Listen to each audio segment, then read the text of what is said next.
Good morning. Today I want to talk about what I think is the best survival shelter, and that's the Plow Point, also known as the Wedge. I like it because it's really versatile, it's easy to set up, it has a lot of protection from the elements, and that's what we're looking for in a survival situation, right? Now, before we get into the actual shelter build, I do want to talk about like campsite selection, okay? I have the 4 S's that I use when I'm selecting a site. Those 4 S's are supplies, safety, sustainability, and signaling. Right? In a survival situation, these are things I'm going to consider when I'm setting up my camp.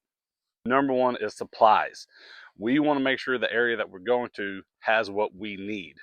And the things we need is wood and water, right? We want to make sure that there's plenty of wood in the area for us to sustain a fire if that's what we need, and there's enough water there for that's conveniently located so we don't have to walk very far to get it.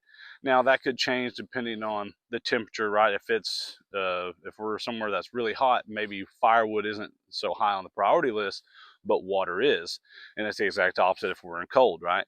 If the ground's covered in snow, well, we got water taken care of. We can do that if we have wood to burn and make a fire, right? So those kind of go hand in hand. They may change on the priority list of what we're looking for, but we need those things no matter which campsite we're looking for. Now, safety. When I talk about safety, I'm looking for deadfalls in the trees, make sure nothing's going to fall on me, make sure I'm not sleeping on a rock slide or a mudslide, something like that. But really focus on uh, the animal aspect of it, right? Here in the South, if I'm camping out near a body of water and it's the summertime, there's a very strong chance that there's going to be a lot of venomous snakes around. So if I can make a shelter that's up off the ground, I'm going to do that. Also, you don't want to camp right on a game trail, right? Because not only does game use game trails, but predators use game trails. So we kind of want to avoid those. Now, I'm not saying we can't camp near one, but we don't need to be sleeping right on the trail because that kind of avoids out that safety part of it. The third S, sustainability. What I'm talking about with that is how long can we stay in that spot? If a big rain comes, is it going to flood my spot? If am I on a hill that so if a big rain comes, it's going to wash into my shelter? Am I at a location that maybe on the knob of a hill and the wind just changing every direction, so I won't ever be able to get the wind quite right for my shelter where I'm trying to keep my body temperature up? Those are things I want to talk about when it's sustainability. The fourth S is signaling. Remember, we're not just camping to camp. This is a survival situation, right? So I want to be close enough to somewhere where I can signal for rescue. Now, whether that be I'm sleeping halfway up on top of a hill, that way I can get to the top of the hill so my sound carries and maybe I'm yelling or whistling or whatever. Or am I sleeping close enough to a clearing where maybe I have a signal fire ready or some type of landmark out there that they can see me, some visual signal, right? Those are things we want to talk about in signaling. I don't want to be 2 miles away from where I can signal somebody. I also don't want to put myself in a situation where if I hear a plane and say it's nighttime and I don't have a light source or whatever, that I'm traveling through some dangerous terrain to get to my signal. If I can marry all these things up, I'm going to have a better chance of making it out of there. So the items that we're going to need today, really simple. I have a tarp. This is a 10 by 10 tarp. I've had it for a couple of years. I can't even remember the brand, to be honest with you. And I got some 550 cord, some bank line, and some tent stakes. And I know before someone asks, yes, I carry tent stakes because one, this is a flame source.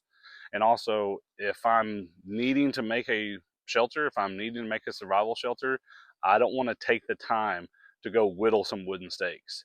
If I can carry 4 or 5 of these on me, that gets me pretty dangerous. I can make a lot of different shelters with that, and it'll cut down my time too, and that's what we're looking for. Because if I'm in a situation, I don't want to be spending an hour finding the right stick and carving it down just to make tent stakes.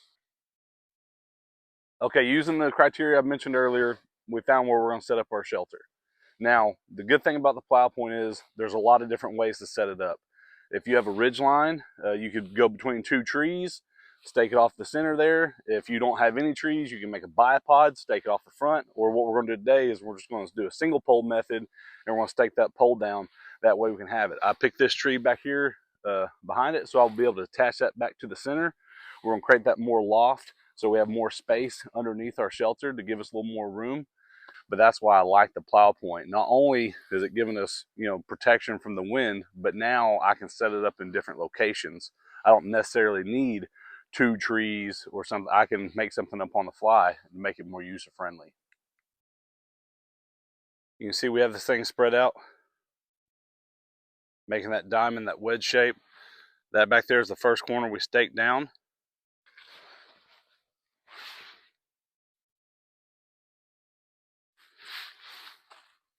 Pulling it tight against my back anchor point.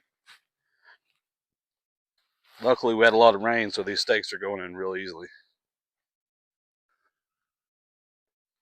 Come over here, same thing, pulling away. Getting that tight.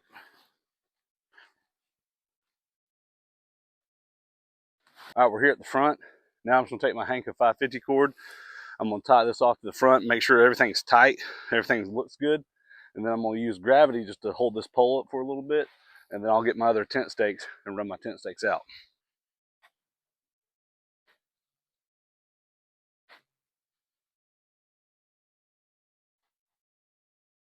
And that's just gonna hold in place until I get to run the other stuff. Okay, you can see here I just have a slippery hitch tied and my 550 cord holding up my shelter.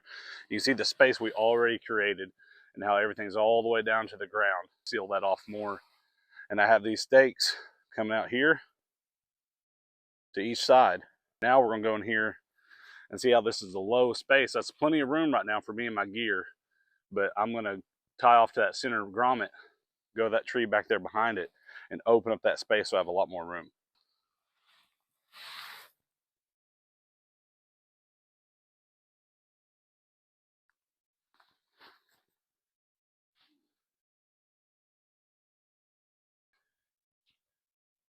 Now we're coming back to this tree. I'm gonna bring that up. I'm gonna do a trucker hitch here.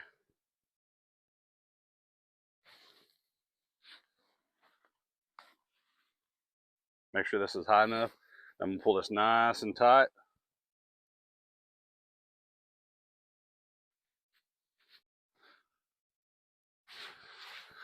Now you can see how much more room this created. Now this is a 10 by 10 tarp. I'm 6 foot tall, but you can tell I have plenty of room to come all the way back in here. And I still have 2 or 3 foot of tarp sticking out above me. I have room for my kit, for my bag, or whatever I need, whatever else I may have in here to keep us nice and dry.